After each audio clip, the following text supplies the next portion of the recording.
I get the great honor to introduce the moderator on this next panel. And this is a woman that I am just constantly amazed at every single time that I get to spend time with her, which is quite a lot in the last few years.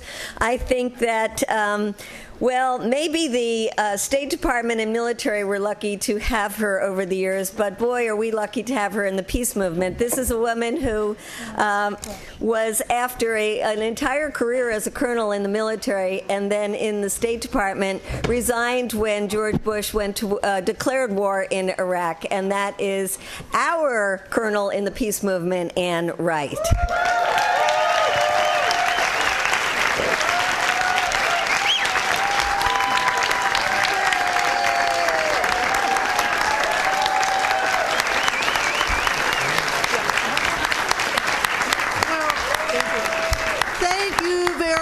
Medea, and thanks to all the great hard work of Code Pink and Eric for the National Lawyers Guild right here in Georgetown Law School. I mean, can you believe it? We're right here in Georgetown Law School. We are here. We are here. Yeah. Well, it is a great honor for me to be the moderator of this last panel for the day. We appreciate all of you all. I mean, it's not been hard to hang in here, has it? These have been riveting presentations, and this one for the final part of today will be riveting also, because today we've talked about Yemen, we've talked about Pakistan, we've seen a movie about Pakistan, and we've had a parliamentarian from Pakistan that's been here, and the other place where drones, two other places actually, Somalia, and then of course Afghanistan. And you know, I was in the military for 29 years, retired as a colonel. I was a diplomat. And one of my last assignments as a diplomat was reopening the U.S. Embassy in Kabul, Afghanistan. So I have a deep connection. I've been back to Afghanistan 4 times since I resigned from the government 10 years ago in March of 2003. So I have been to Afghanistan and talked to a lot of people who have been harmed by the policies that I helped present in the very beginning. And now I'm challenging. So we have 2 women who are Afghans, and then we have 2 men who have been in the U.S. military. So I think it's going to be a very, very interesting panel of the perceptions of what we all go through. I would like to first introduce Fahima Vorgetts, who is an Afghan, born in Afghanistan, raised in Afghanistan, and then came to the United States. And she has been a part of the support for Afghan women during all these many years with the Revolutionary RAWA, Revolutionary Association of Afghan Women. Women of Afghanistan. Women of Afghanistan. And she, yes, that group that kept educating women and girls during the time of great, great difficulty in Afghanistan. And she's continued her work through humanitarian organizations and people like Fahima, who have continued to stay in touch with her own heritage and continue to lobby for us not to kill people in her country. Fahima.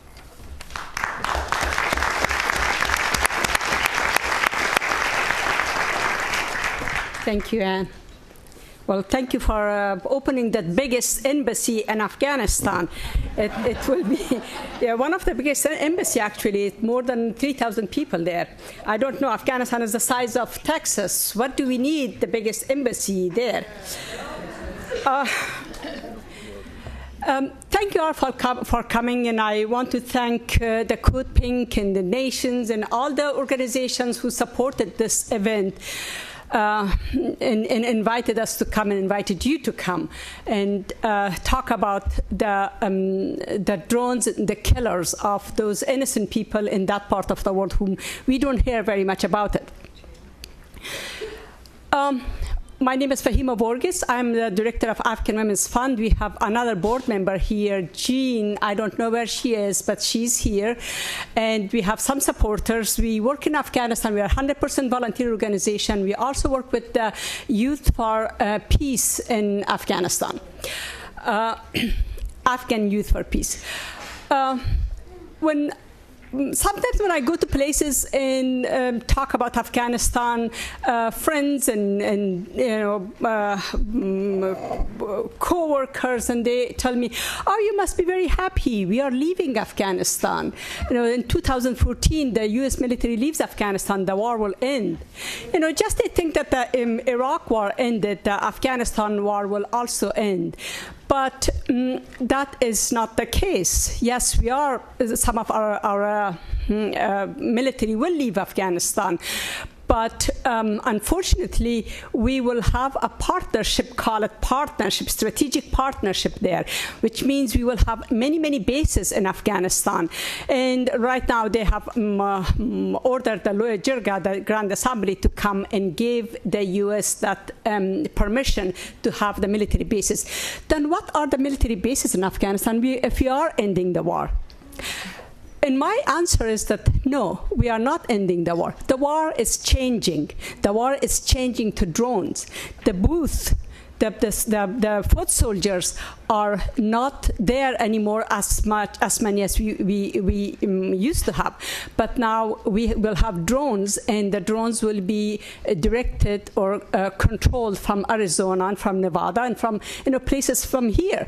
And we call this, actually, when we talk to the military people, the media, the mainstream media, they don't even talk about the drones very much. If they do, they would say that, oh, this is very easy. This has not that will eliminate the casualty, and that will place our soldiers in a safe place. Actually, that will, keep our soldiers safe. Yes, they will keep our soldiers safe, which that is the nice thing. That is the moral thing to have. But they also say that, yeah, our soldier can go and work for 10, 12 hours. They are pilot. They call them pilots. The pilots will go and work for 10, 12 hours, and then they can go home with their wives and have dinner, and they can go to movies, and they can have dinner, and they can go to with their children, they can hug their children, and so. But have we thought about the immoral side of this story? This side is moral, yes, but what about the other side? That the father which is killed, the mother, the innocent children who are killed there, don't they want to have also a hug from their children? Don't they want to have dinner with their families? Isn't the child there waiting for the father to come? Isn't the wife waiting for the husband to come? Did we think about the immoral side of this drone? And on the other side, did we think about the blood on the other side?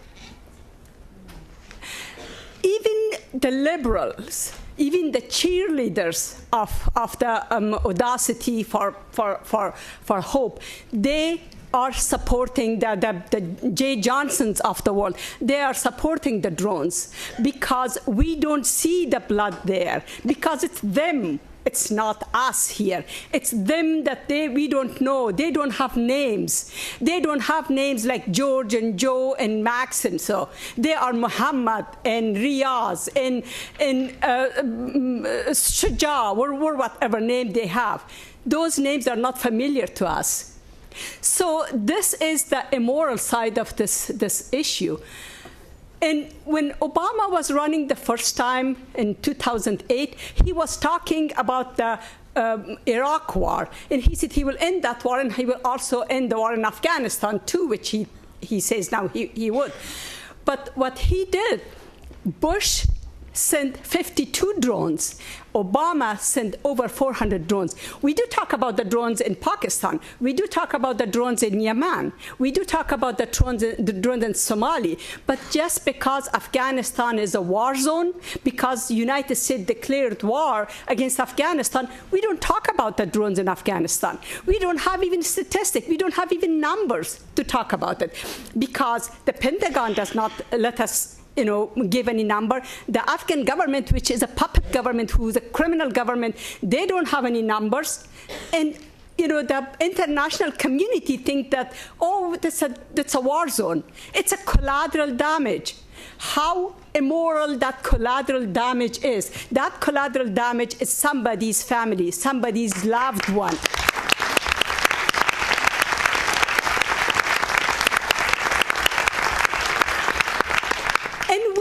think it is, in this country, we see collateral damage. It's guilt by association.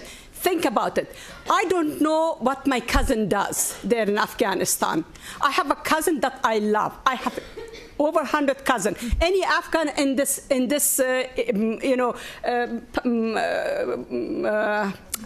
and here, they will know how many cousins Afghans have. I have over 100 cousins. I don't know what my cousins does. If he's a bastard, if he's a terrorist, if whatever he is, to me, he's a cousin. I go to his home or her home. He comes to my home. We have relationship. But because of my cousin, myself, my family, my other cousin, my kids, other would be killed.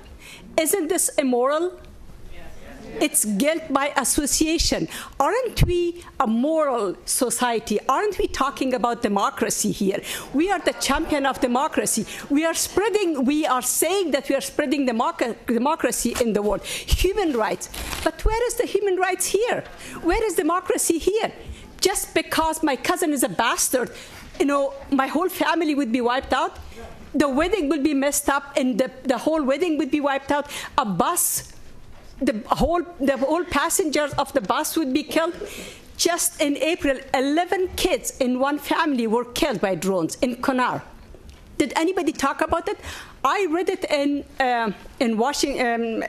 Huffington Post, and the comment that I read there, it was so racist comment. Really, Huffington Post is a liberal, newspaper.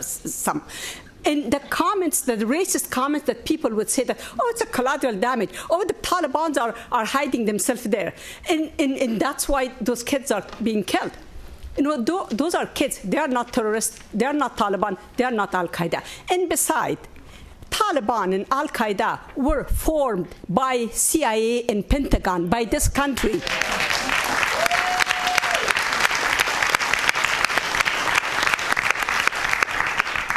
What is going on in Afghanistan, it will, like earlier one of the panels said, that it will come and haunt us back here. Remember 30-some years ago, we supported the Mujahideen against the Soviet Union? Those fundamentalist, religious, fanatic criminals. We supported them, and you saw some of the pictures earlier. We gave them money, we give them training, and we called them freedom fighters. Mr. Reagan called them freedom fighters. And those people are now the Taliban and the Al-Qaeda. What they do? They hunt us back. The very people that we supported with billions and billions of dollars, they came and haunted us. And now we are using drones against those people, and we using drone in this country. What will happen? If we don't stop that culture of drone, just like the Mujahideen and the Taliban came back and haunted us, that culture of drone will come back and haunt us too. The drones are not actually bringing peace. We are talking about, we will win this war. Win this war with the drone. No, we are not going to win the war. We are not going to win the war with drones, because the drones are creating more and more extremists. Telling you, I have over 100 cousins. If one of my cousins got killed by drone, I will go for revenge. Maybe if I don't go, another cousin will go for revenge. We are creating more extremists. We are creating more terrorists. We are creating more Taliban and those who will fight against us. Each drone, one kind of the drone will hold 2 bombs, each 500 pounds. Think about it. Each 500 pounds. How many people can get killed with those 500 pounds? And, just because somebody is sitting in the car with somebody is sitting in a bus with somebody is going in a wedding with somebody, they just wipe out the whole area, the whole clan, the whole bus or wedding party, or, a whole group of people. And, another number says that for every Al-Qaeda leader or the high-level Taliban that we killed with the drone, 10 more innocent people are being killed. That is the statistic that they gave. That's the numbers that they are giving. It's not that the drone are only killing Al-Qaeda. They're also killing innocent people. You know, I can go on and on and on, but I see that wrap up and finish and whatever. I hope that you guys have some question that I can answer. There are a lot that I did not talk about it, but I just want to tell you one thing. A few years ago, I had this bumper sticker, and one of them I loved the most. Earlier, Sam talked about patriotism. You know, one of my bumper stickers said, "Think it's patriotic." Thank you.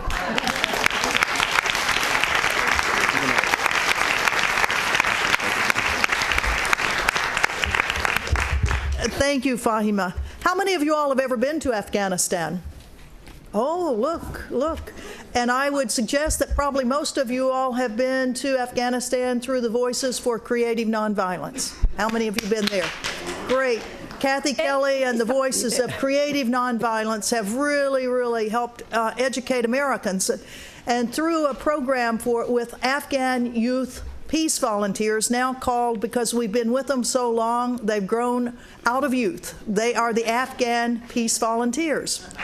And it's not just the youth in Afghanistan that are pleading for the United States to stop our drone killing and killing of all sorts, but it's people in other parts of the world. And of course, we as Americans are here, but part of our American continent includes Canada. And I'd like to present to you all a young woman from Canada who's part of the Afghans United for Justice, who will tell us more about the concerns that we have for the people of Afghanistan. Let me introduce Samira Sayed-Rahman.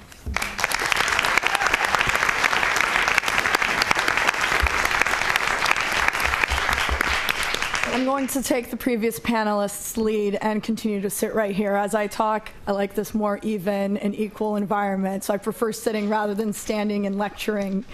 Again, I'm very delighted to be here, and I'd really like to thank Medea and all the others in Code Pink for the incredible work that they are doing here all across the United States, Canada, and the UK, to bring to light some of the oppression and injustices that so many of our sisters and brothers are facing around the world.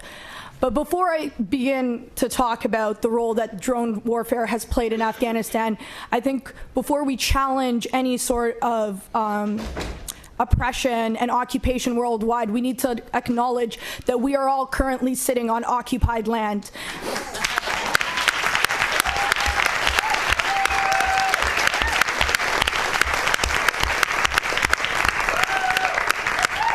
And by understanding that and acknowledging the occupation that we are currently complicit in, only then can we move on and continue to challenge the occupations and oppressions that are taking place worldwide. Now, as Anne mentioned, I'm originally from Toronto. I was born and raised in Toronto. I'm the daughter of two Afghans who had to leave the country as a result of the many decades of conflict. And the organization that I'm from is called Afghans United for Justice. We started this group it was originally Afghans for Peace, but it has now transitioned to Afghans United for Justice. And it's comprised of a group of Afghans living both in Canada and the United States, as well as children of refugees and immigrants, which is one of me right here. And we work closely, we work to connect with Afghans both living in Afghanistan to try to bring those voices to the forefront of the anti-war movement here. And this kind of relates to the question that keeps coming up about how do we get youth involved. I was 9 years old when 9/11 happened and didn't really know much of what was going on, very young at that age. But as I grew older, I came to realize, as the more I learned about the conflict, the more I heard about the war from my family in Afghanistan and in the border regions of Pakistan, I came to realize that I can't stand for something like that. And it really bothered me that, you know, the older generation, sorry, everybody else in here, She's 22, so everybody's old.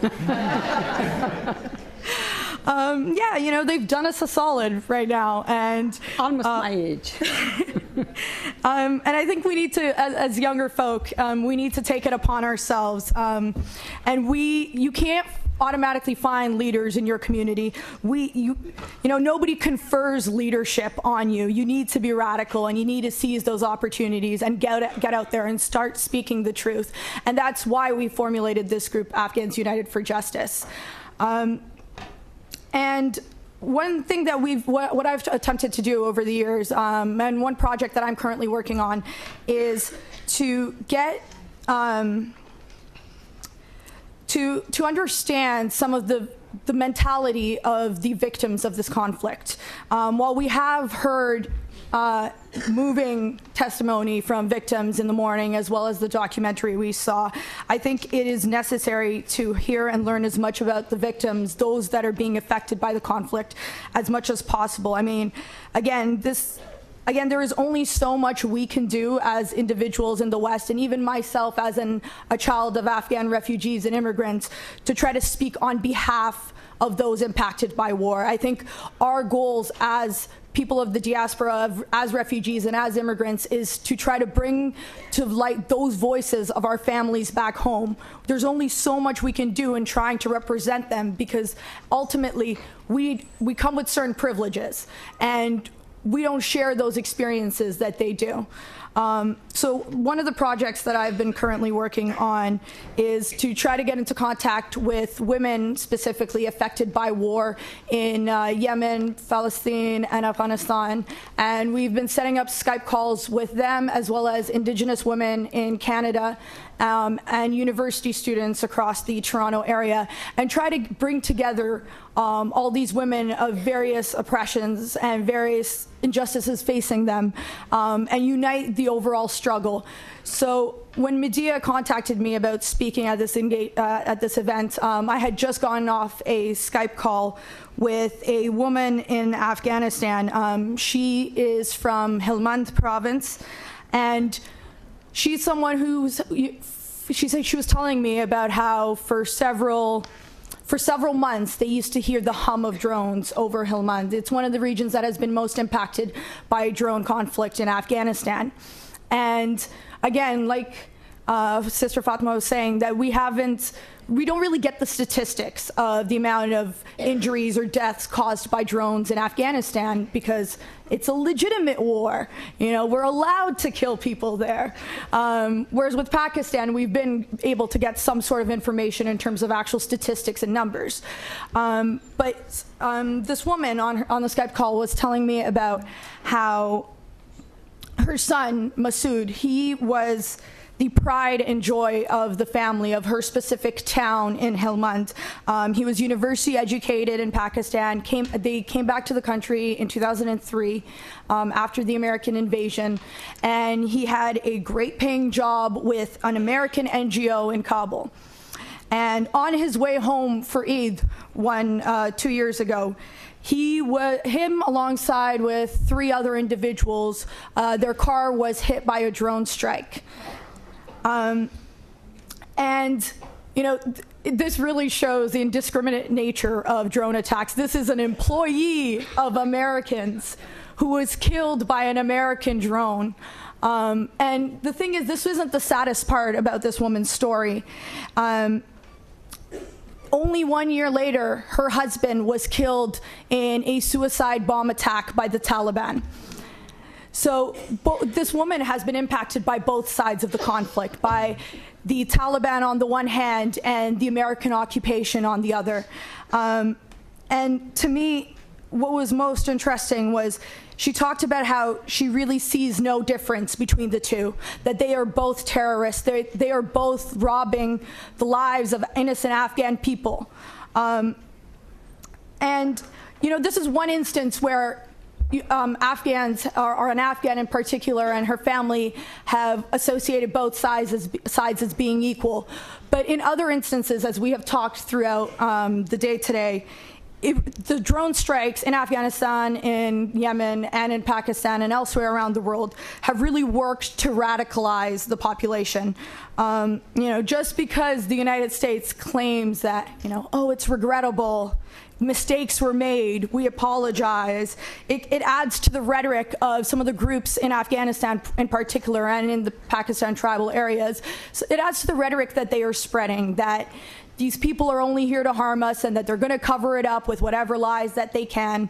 And I've found, I've also been in contact with a lot of youth in the Khyber Pakhtunkhwa area of Pakistan who have, over the years, I've traveled in the region as well, and I can really see the shift in the mentality of some of these men, whereas in the past they were very much for peace and, promoting some sort of non-violent solution to the conflicts that exist.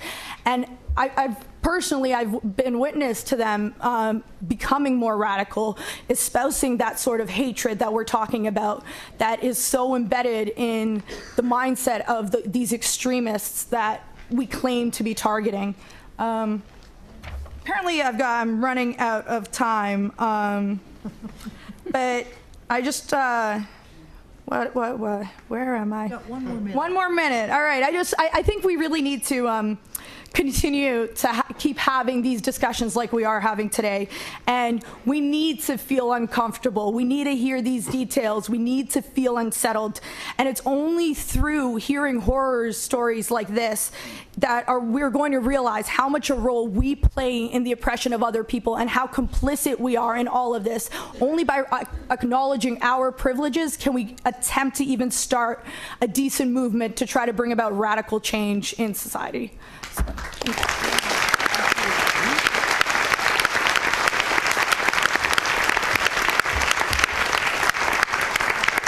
Thank you, Samara. That was, it really brings home all the, we don't know. Here we've been at war in Afghanistan for now going on, 12, 13 years, and we don't have a clue how many people have been killed by drones in Afghanistan. We don't have a clue. It all started at 9/11. That's when America's interest started back in Afghanistan. And those 4 planes that hit the various places in the United States, the government, the Bush administration saying, yes, we've got to go after the people that committed that, but not all Americans said that. And I want to recognize Terry Rockefeller, who is here with Families for Peaceful Tomorrows. She had a family member that was killed there. Terry, would you stand up? Thank you.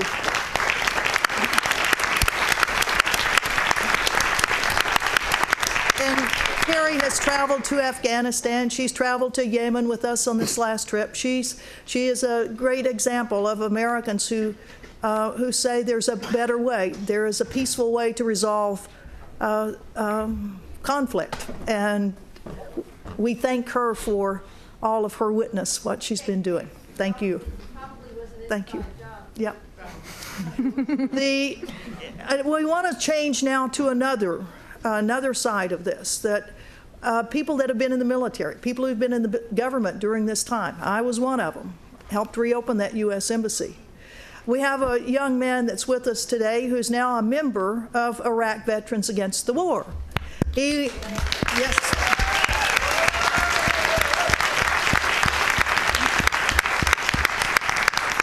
Daniel Hale spent 4 years in the U.S. Air Force. He was an intel analyst, and he will tell you more about his saga and his journey. Daniel, please.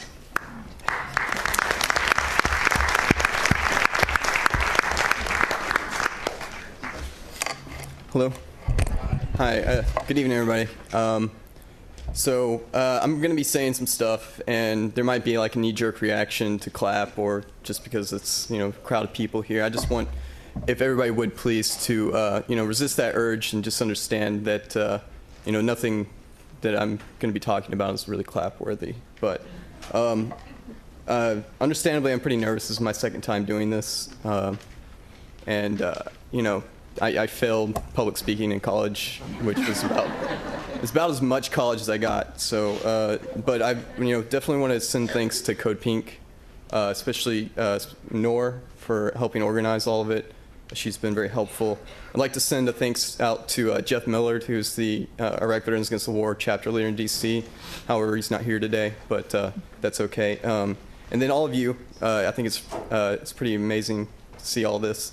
Without Jeff encouraging me, and without realizing that there is this voice of people who, or excuse me, this crowd of people who want to hear about this issue, I definitely probably wouldn't be up here talking about it. You know, one of the things that veterans suffer from the most is this fear that the public is just really not concerned with our stories or our experiences.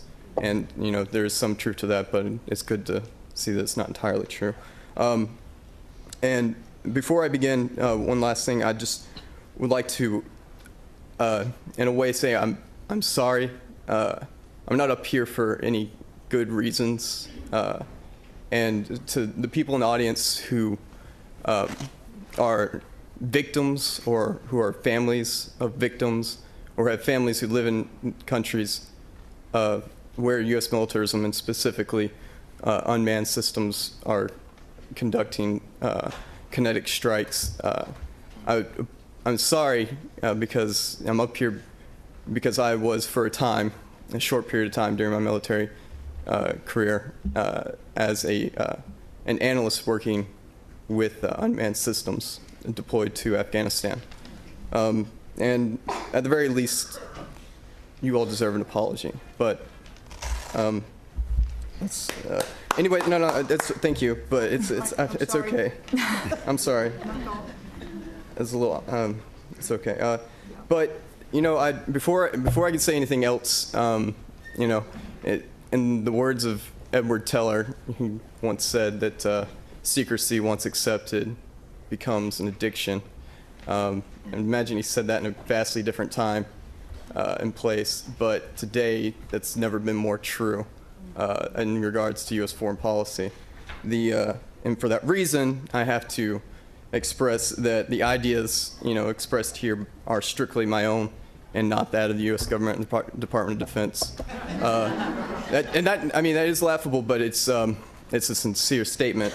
You know, one of the problems when veterans speak out is that people within the community from where they came feel that they're being personally attacked, and it sometimes causes backlash. If you all were to imagine for a second, as I'm sure some of you probably have, exactly what goes into a specific mission where an unmanned system is conducting surveillance and then goes on to perform a kinetic strike. You would probably think about, you know, and it's common that you imagine the pilot sitting in a bunker with possibly a co-pilot and a bunch of computer screens in an air-conditioned facility. And to some degree, you would be correct. That is a part of the mission. However, you would be imagining probably one of the most, and least, I don't want to say insignificant, but it is a very tiny portion of a much broader global military apparatus that goes into these missions. It is not simply just a pilot in a cockpit somewhere in the United States. It is a mission that is conducted with the assistance of virtually every intelligence community in the United States, every branch of the military. There are people and persons who are making decisions that are being carried out by these individuals. In order for you to understand what I did specifically, I'm sure that some of you have heard the story of Brandon Bryant, who just details his experience as a sensor operator, basically the person who controls the camera, sometimes referred to as the baller in slang terms. But my contribution would have been as an analyst or who would be utilizing surveillance systems aboard UAVs or drones. I'm sorry, I just commonly call them UAVs. But I would utilize and manipulate surveillance equipment aboard the plane or bird that would then I would take the data that I would receive from that and then inform the sensor operator, which is usually the person who sits beside the pilot, and where to point their camera and look. You know, I wanted to try and tell a short story about, you know, how I took this journey from being a person who deployed, working with drones, to realizing that I was fooling myself about, what we were doing. And, in May of 2012, I was deployed to Afghanistan, and I was waking up at about 3 o'clock in the morning, and first thing I did is got on my access badge and put on my uniform, grabbed my weapon, though I'm not sure why they gave me a weapon, but you carried one around the base anyways, though I never used it or needed it. And about 100 or so yards away from where I slept every day was where I started and finished my mission. I would walk into this, this makeshift facility that has been there for, a decade in Afghanistan or so, and been basically conducting missions for the Combined Joint Special Operations Task Force Afghanistan. There are several task forces, but that was the one I was working for. And I would every day, I'd go in, and as soon as I get past the security door, right there from the beginning of the entrance was basically just a spare TV that would play a slideshow. There, I guess, is basically as a decoration, more or less. There was no significance to it, but it was a stark contrast, or a stark realization that on this television screen were a slideshow of the most dramatic images from 9/11, the tower attacks, and then in between there would be pictures of George Bush kind of looking somber in front of an American flag. And I mean, it really, I only talk about this and point this out because we never talked about it. Nobody mentioned it. It wasn't significant or important, but you always saw it whenever you entered and left the building. And I mean, often people would probably, if you asked them what it was for, they would say, well, it's just a reminder of why we're here and what we're doing. And however, for me, as personally, whenever I saw that, I had a similar sort of reaction, but I would always think to myself how ridiculous it was that when those photos were taken, and I remember when I was sitting in my 9th grade classroom as a 14-year-old watching that happen, that at that same time, that there were children in Afghanistan who are now today considered military-age males, and that's how they're referred to. It just kind of struck me as ridiculous, but immediately after that is it's just a small, narrow hallway with a tribute to all of the persons within our task force that had fallen in Afghanistan since the beginning of the war. And I mean, just dozens and dozens of faces, men and women, who've fallen in battle. And yet, the one picture that stood out to me the most, though, was Pat Tillman's. And if some of you know who Pat Tillman is, then you know that Pat Tillman was a person who sacrificed a career in the NFL in order to join the military after 9/11, and as a patriot and in retaliation for the attacks. But Pat Tillman, being who he was kind of used as when he was killed, he was kind of used as a source of propaganda for look at this sacrifice that he made, and then look at how he fell in battle to terrorism. But it wasn't until years later that his family had to fight to get the truth revealed that he was killed in a friendly fire incident, and that the military had tried to cover that up in order to use his fame to gain support, and probably as a recruiting tool. Anyways, after that, I immediately get into the main facility, where there's much sort of like this room. There's this wall of television screens, each one of them displaying a different feed from a different bird in a different part of the country, and just a variety of different desks where people were working. There were liaisons from 13 different intelligence agencies. There were representatives from every branch of the military, and even some from foreign militaries. They're all basically collaborating to conduct surveillance across the country, and where this is where we monitored all of Afghanistan. In in that room, you know, my job was to take over for the person who had just been running a shift before me, and then I would be handed down a mission that was either ongoing or was just beginning. And these missions were always to go after specific individuals for nefarious activities. Oftentimes we would, you know, we would have the full profile of who these people were and why it was that we were going after them, and basically where they rank as far as the chain of command is concerned and their significance. And all this is done on a computer, and I would communicate my information through chat. You know, my job was to take the information that I was receiving and to feed that to the sensor operator so they would know where to look and what to look for.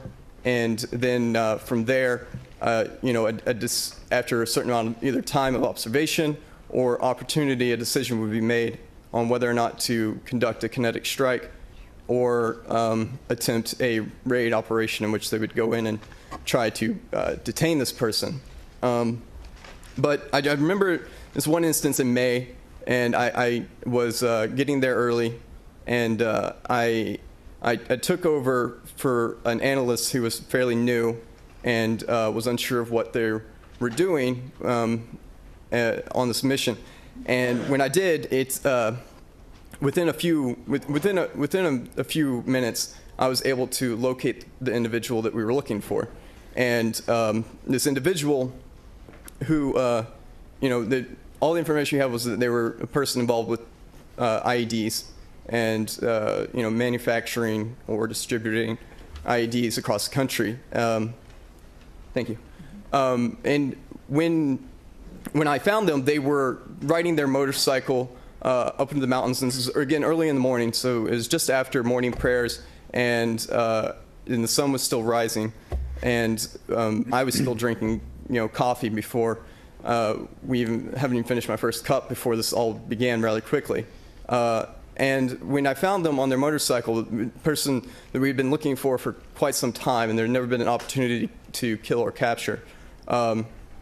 And when we found him, he was riding his motorcycle to the mountains, and there was this process ongoing within the basically the command center to decide whether or not to conduct a strike. At that point, the individual had eventually met up with 4 other individuals who were at a campfire, all drinking tea, and clearly either, you know, there for breakfast or something was going on. We weren't quite sure. But in a lot of these instances, when there's somebody that they want bad enough to go after, regardless of whether or not there are other individuals there beside them at the time at which they would launch an attack, the only decision is made is whether or not, you know, they are of age males in order to be basically considered, you know, guilty by association. And this was one of those instances. There was only a moment's pause before they, you know, decided whether or not it was it was worth it to kill 5 people for this one person. And that was a fairly easy decision for them to make, as far as them being the persons in the room whose job it is to make these final decisions. Okay, thank you. And I watched this all go on, and it wasn't the first time I'd ever experienced a kinetic strike or ever seen this happen, but it was the first time when I kind of sobered up and I realized that I was, you know, I felt that I could be okay with this, and that I could be a part of this because I felt like I was sincerely protecting American interests and protecting the people of Afghanistan from threats within their country. But after that moment, when those 4 other people died, and I have no idea whether or not, you know, they were the associates or are just simple bystanders. I came to quickly realize that I was no longer a part of something that was moral or sane or rational. You know, I'll end it on this. I distinctly remember during my training, someone telling me explaining to me, because I'd never been overseas before, and they explained to me that basically they considered terrorists to be cowards, that they won't fight face to face, so they plant bombs on the side of the road and wait for soldiers to drive by and blow them up. And it was around that time in May after that happened, and I remembered what that person said to me. And I couldn't shake the feeling that what was the difference between that and the little red button on a joystick that has to be pressed to do the same thing, to launch the missile from 10,000 miles away. I don't know. That's basically all I have to say. I had a little bit more, but it's okay. It's good to stop there. Again, thank you.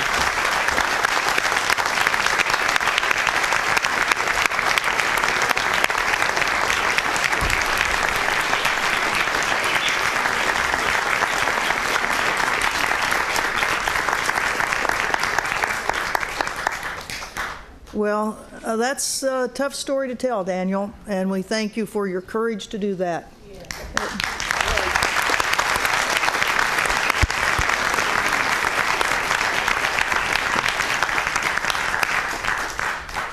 Another military person who now is a professor of law at Howard University and who has been on the national security affairs part of the Library of Congress, and who before that was a colonel in the U.S.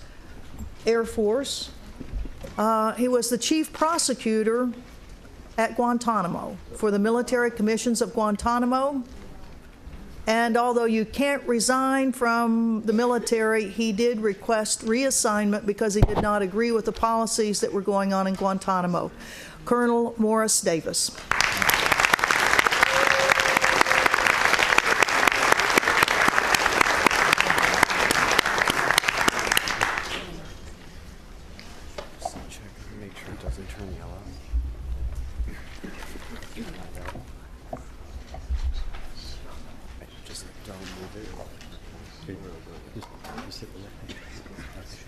Well, great. Well, thank you. It's a real pleasure to be here, although I have to admit it is a bit intimidating being the last panelist standing between you and happy hour. So, I didn't really make the connection. Earlier when they were talking about Georgetown University and Marty Letterman and Harold Coe, I hadn't really made that connection. It occurred to me that the next talk I give on drones will be Wednesday night at UC Berkeley, where John Yoo teaches. So I'm kind of making the rounds, hitting the hot spots where many of the people that led us on the path that brought us here today now teach or have taught. It's interesting if you look at the lectures that President Obama has given over the last 5 years. Beginning with the one at the National Archives back in May of 2009, where he said all the right things. He gave another speech recently, May of this year at National Defense University, where he talked about closing Guantanamo and reforming the drone program. I don't think Medea got to hear it all because they picked her up and carried her out during the latter part. But again, he said all the right words. But what we need is a leader, not a lecturer. And that's what we've had for the last 5 years, a lot of lofty rhetoric and very little action that reflected what was said during those lectures. And it hadn't escaped everyone. Dr. West, who spoke earlier, has certainly been a very vocal critic of the president and the administration, and not bashful about calling it what it is. Where too many, I'm afraid, are willing to give the president a pass. And we lecture others around the world about their conduct and what we expect of them. We're willing to invade Syria, to live up to the standards that we preach and don't practice. So I hope we can get past this mindset we've fallen into since 9/11. Remember, we used to say we were the land of the free and the home of the brave, and we got scared, and we became the constrained and the cowardly. And a lot of people have acquired profits and power by pandering to that fear. And I think the drone program plays into that.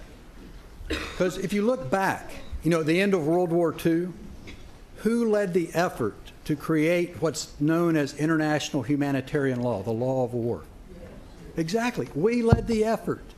If you look back, when the Geneva Conventions were being debated in Congress, the Deputy Secretary of State gave a talk where he said, look, it's a good thing that we're advocating for these conventions, because all it does is bring others up to the high standard that the United States already lives to. And so, as a result of World War II, we led the effort to create the Geneva Conventions in 1949 that we eventually ratified by 1955, and the UN Charter to create this body, a place where we could resolve conflict short of war, and a body of law that says there are 3 reasons that a country can legitimately go to war. And so we led the effort to create this body of law, and then 9/11 came around. And we had people that said that this effort that for decades that we had advocated suddenly was obsolete and quaint and inconvenient. And so we turned our back on the very law that we led the effort to create. So I kind of give you that as background. That, the U.S. went from being the leader in international humanitarian law to one of the leaders in violating the standards that we helped to create. There are a number of reasons why I think that's important. I mean, if you look at some of the practices reflected in these different books and articles, everything from Abu Ghraib to Guantanamo to drone strikes and torture and the kill team and Haditha and all the things that happened since 9/11, in my view, are in large part attributable to that attitude that started at the top and percolated down, that the gloves are off, the rules don't apply, and the U.S. can do whatever it wants to do. And I think at some point we're going to come to regret that. So to the drone program, if you think back, to the early days, the first days of man, if you wanted to kill somebody, you had to have physical contact with them. Pick up a rock, strangle them, something like that. And over our history, as weaponry got better, the sword, you could stand a little further away and not have to actually touch the person, the bow and arrow, the musket. And now with drones, you can sit at home at Creech Air Force Base in Nevada. As mentioned, you have breakfast with your wife and kids in the morning. You go off to the office and sit in a chair. You fly drone strikes over Pakistan or Afghanistan or wherever. And at the end of the day, you go home to your kid's soccer game and dinner, and you get up and do the same thing the next day. So we've made killing extraordinarily easy. And we love the technology as long as we're the ones that are using it. What I'd encourage you to do, and I think we're short-sighted when we focus on drones, because the drone is just a platform.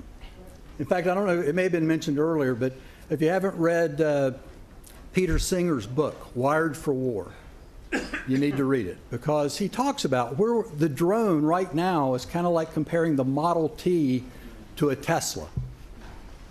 Because this is the ground floor technology, and there are other weapons that are being developed, robotics, underseas, that in some cases can operate autonomously, make its own decisions on who's going to be on the receiving end of the strike. And in my view, again, the drone is a platform. There are actually some good uses that drones could be used for, like searching, like in the Philippines now, or wildfires in California, or other instances where the drone technology could be used for a good purpose. But when you hang missiles off of it, and I think for the people on the ground, it doesn't matter if the missile's on a drone or a helicopter or fired from a ship. It's the policy, not the platform, that I think America has gone off the tracks on. And I think we have to keep in mind as well that we don't have a drone program, we have drone programs, plural. The military program operates or should operate under the law of war. Now, we can certainly debate particular strikes and whether we did or we didn't, but there's that framework, international humanitarian law, that governs the use of military force.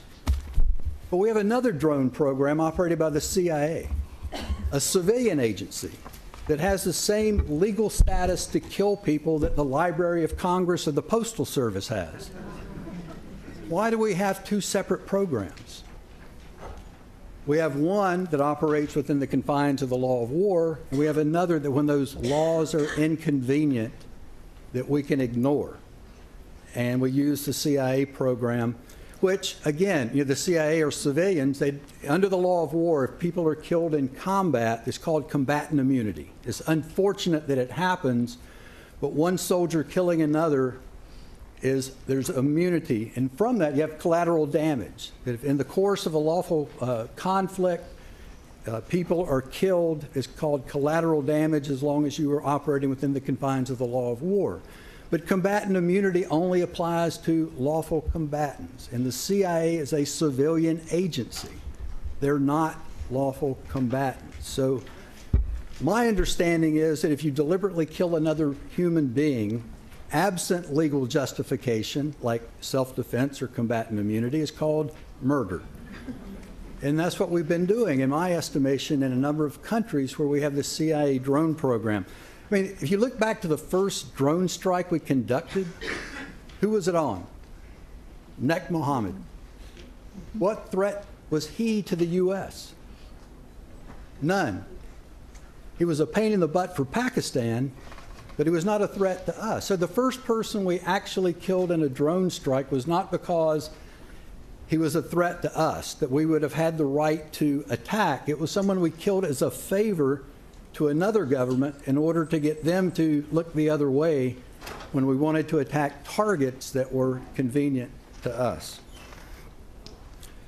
We talked a little bit about statistics. Nobody really knows the exact numbers on how many people have been killed in drone strikes. I think a good source is the Bureau of Investigative Journalism, and you can see the numbers that they cite on the number of people. And again, they're in ranges because no one knows exactly what the numbers reflect. And there are other organizations like the New America Foundation and others that have estimates as well. But clearly, a lot of people have died. The government takes this very broad definition. And basically, if you're male, mobile, mature, and Muslim, then you're considered a militant, and it doesn't count against us. So I think we need to really think about, is this where we want to be? After 12 years of living in fear, shouldn't we be the land of the free and the home of the brave? The city on a hill that sets the right example for the rest of the world. There are a number of reports out in the last couple of weeks, Human Rights Watch, Amnesty, the UN, that condemn our drone policies. And it's certainly, in my view, not accomplishing, or not winning hearts and minds when 3/4 of the Pakistani people consider us to be the enemy. So I'll end with, again, President Obama in the speech in May said America is at a crossroads. And we've got to decide where we're going to go from here. So what I'd like to see us do is get back on the path of being a country that respects the rule of law and that can be the example to the world to follow. I mean, the president has said that the United States is a light unto the world. We've been a warning light, not a guiding light. Thank you.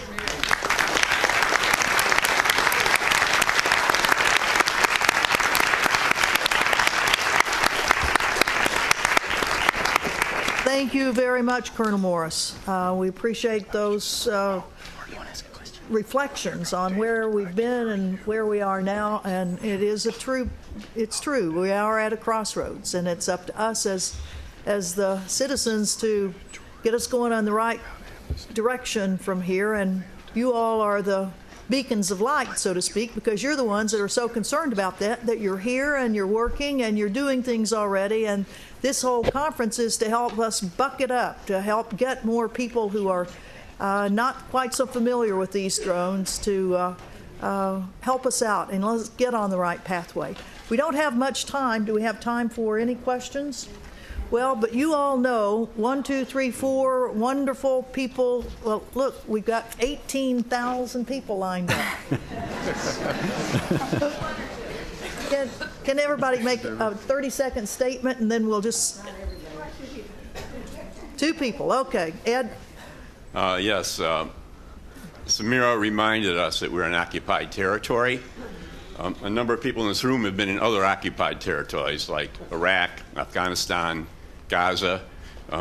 I would just like to suggest that we're in occupied territory, not only in the sense which I think you meant, Samira, Native American territory, indigenous territory, but in a very real sense. Let's consider that the United States itself is occupied territory. The reason I say that is the vast militarization of the police, NSA surveillance, hundreds of bases throughout the U.S., and also the vast penal system in this country. No other country can match it.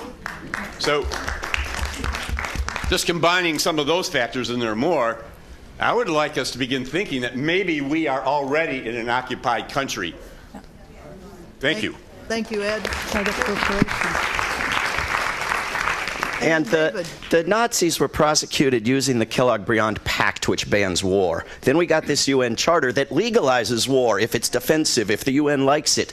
Loopholes that have been very easily abused. And when you ask lawyers, why don't we look at the Kellogg-Briand Pact and ban the whole damn institution? They say essentially it's been rendered quaint. They sound exactly like Alberto Gonzalez across the board. So that's my question. What about a law that does what we want, that's still on the books, but we've decided is quaint, like the Kellogg-Briand Pact? Thank you.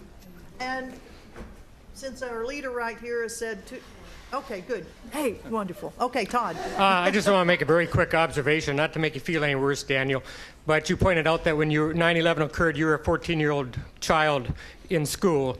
And just to point out the hypocrisy here more and more, and also to Colonel Davis's point about civilians being the one who are targeting the people, shooting the people, killing them with the drones. Number one, there's no precision on whether or not you're a military-age male. I don't know if the number is 15 or 16, but from somebody sitting in a place where you were, how do you tell whether or not that person's even 15? It could have been 14, 13. A big child, 12, 13 could be taken for 15. So, how many children are we killing on this? And the second part, you point out the civilian shooting, but we've got Omar Khadr is a perfect example, and it shows a hypocrisy here. Here we tried to charge and tried a 15-year-old at the time it supposedly occurred for murder in violation of the law of war. The murder part was because he was supposedly a civilian in civilian clothes. So we charged him with murder in violation of the law of war, even though he is a child, as we consider it, a child in warfare, 15 years old. And yet we have CIA operatives, killing people routinely, who are probably 13 or 14 on occasion. Anyway, talk about hypocrisy. Thank you. Thanks. Please. Mine's real quick. Daniel, your talk was powerful, and I just wonder what your feelings are about Chelsea Manning, coming public, and whether your position would give you greater understanding as far as what it took for Chelsea to do what she did. Thank you. I'll just read what I wrote out here. Today we have talked about how the imperialistic march of the U.S. now using drones is about big money or accessing natural resources or perhaps the so-called war on terror.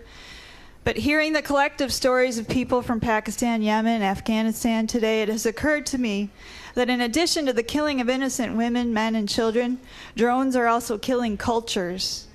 I am wondering, is this intentional?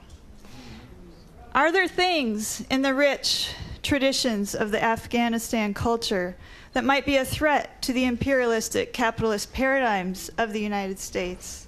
If there are things about these cultures which are threats to imperialism, we need to learn what those things are. So my question was for the Afghans on the panel, and it's kind of a big topic, but what are some of the things you think that Afghan non-imperialistic culture can teach U.S. culture? Thanks, Deb. Yes. No. Okay. Last one. Oh, okay. Sorry, everybody over there. I thought these were an excellent set of presentations, and I don't want to burst any bubbles there, and it's not about drones, but I just standing up there listening, and I thought I had to intervene when I heard Colonel Davis talking just now, which was a very good talk.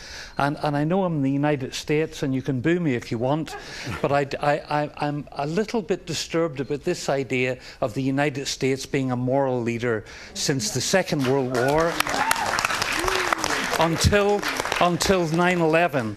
We have a lot of dirty wars in Central America, setting up the Shah in Iran. There's been an awful lot of dirty stuff going on. We had this other little thing called the Vietnam War, you might have heard of. And after the Vietnam War, the rest of the world got together and put together additional Protocol 1 of the Geneva Conventions, which essentially rewrote the Geneva Conventions. Has the United States signed yet or ratified it? No. So you're not even a signatory to the current Geneva Conventions. So don't talk to me about, high morals before 9/11. Have you signed the landmine ban? No. Have you signed the cluster munition ban? No. All before 9/11. Even they did not sign the CEDA for years and years.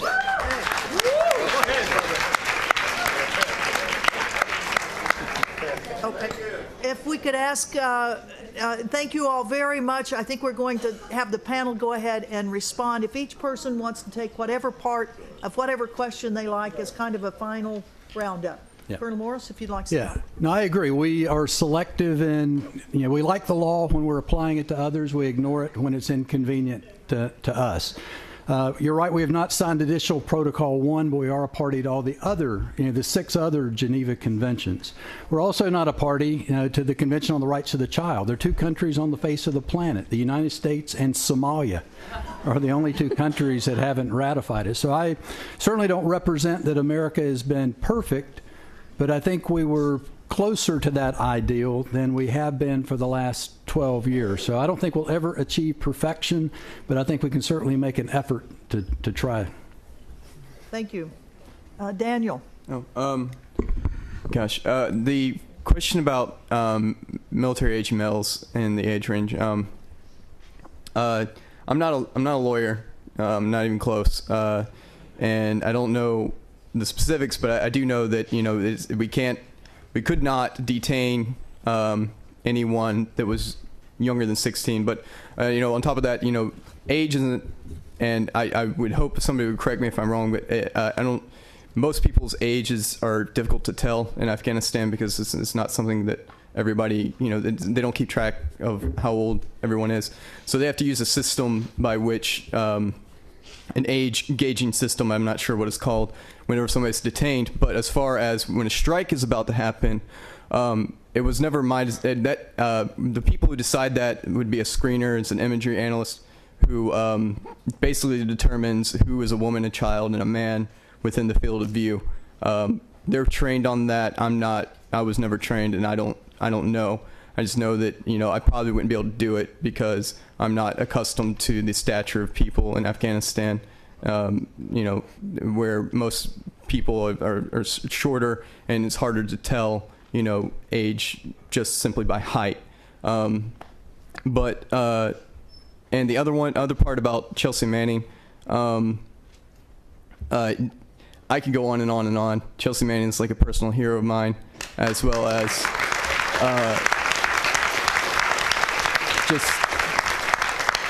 I was stationed at Fort Meade, and I was there. I wasn't able to attend the trial because I was still in the military, and that would have just caused concern for the people I worked around with, questioning why I would go to that. But I was definitely there for the protests, and Code Pink showed up in full force, which is awesome.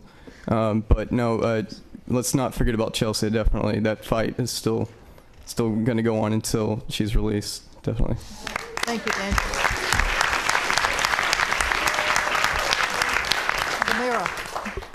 The question about whether or not if Afghanistan's culture or the Afghan people have something that is a threat to imperialism, they must, since they have led to the defeat of every major empire in the world.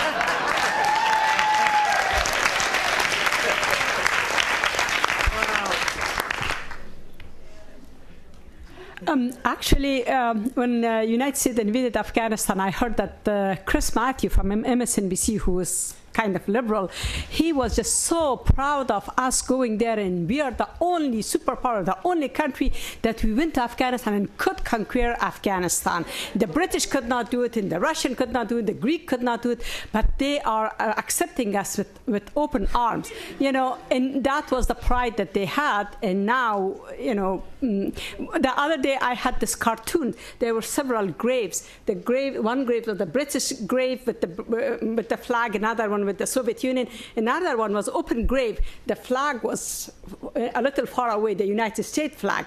You know, just saying that this is the graveyard of the superpowers. So, thank you, Fahima. I want to mention there was somebody else at Georgetown recently. Yesterday, our Secretary of State, John Kerry, was at Georgetown giving a talk about the status of women in Afghanistan. It was a very long talk, and in the audience was a former Secretary of State, Hillary Clinton, who also gave an address about the condition of women in Afghanistan and how much more education, health. Not one time was it mentioned how many Afghan women and children have been killed in this 12-year war that the United States has had. They did not mention one time drone strikes on wedding parties or anything like that. It's well worth reading the Kerry address to see what the U.S. government is putting out as the rewards to the Afghan people for the United States' 12 years of war. We want to thank so much. Just can I add one thing? A couple of years ago, when the Afghanistan, the Shia family law was on in Afghanistan, right after that, in March of 2010, Hillary Clinton said that, these are her words, probably not exactly her words, but I mean, I cannot quote that. I'm not very good at that, but she said that the women's right should take the back burner now in Afghanistan. So, you know, if the women's right take back a back burner for Hillary, you know, then how can we, talk about the women's right in Afghanistan? Just at the end, there are some flyers about our organization who are doing volunteers work. Anybody wants to pick up one flyer, please take them. For Afghan women. Let's have a big round of applause for Afghan.